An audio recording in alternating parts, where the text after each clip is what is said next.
అనగనగనగా ఒక అడవిలో ఒక తోడేలుండేది.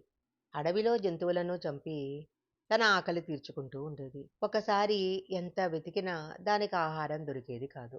అలాంటప్పుడు రాత్రిపూట అందరూ నిద్రబోయే సమయంలో ఆ అడవికి దగ్గరలో ఉన్న గ్రామానికి వెళ్ళి మేకల్ని చంపి అడవికి తెచ్చుకొని తింటూ ఉండేది. తోడేలు చేసే పనులను అడవిలో ఉండే ఒక కోతి చాలా కుతూహలంగా గమనించేది.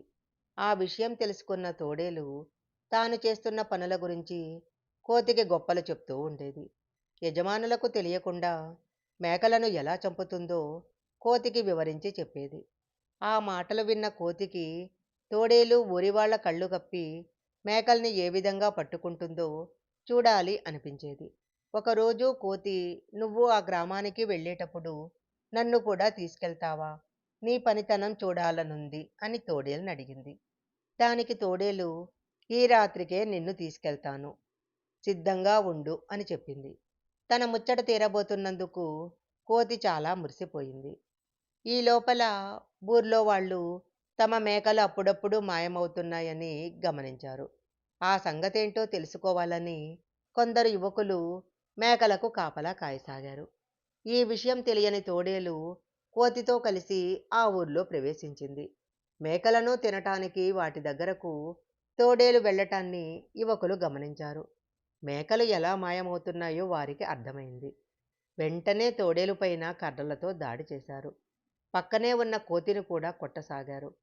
ఆ దెబ్బలు తట్టుకోలేక కోతి, మీ మేకలు తినడానికొచ్చింది నేను కాదు, తోడేలు.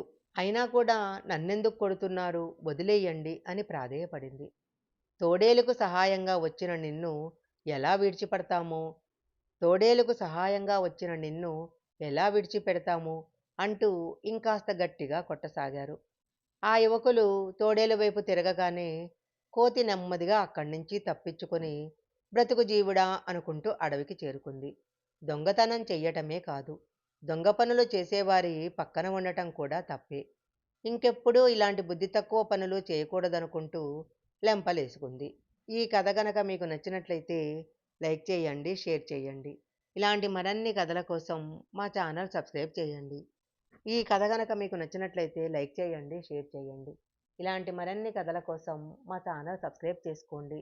పక్కనే ఉన్న బెల్ ఐకాన్ని యాక్టివేషన్ చేసుకుంటే మేము పెట్టే వీడియోలన్నీ కూడా మీకు ముందుగానే నోటిఫికేషన్గా వస్తాయి. మరొక మంచి వీడియోతో మళ్ళీ కలుసుకుందాం.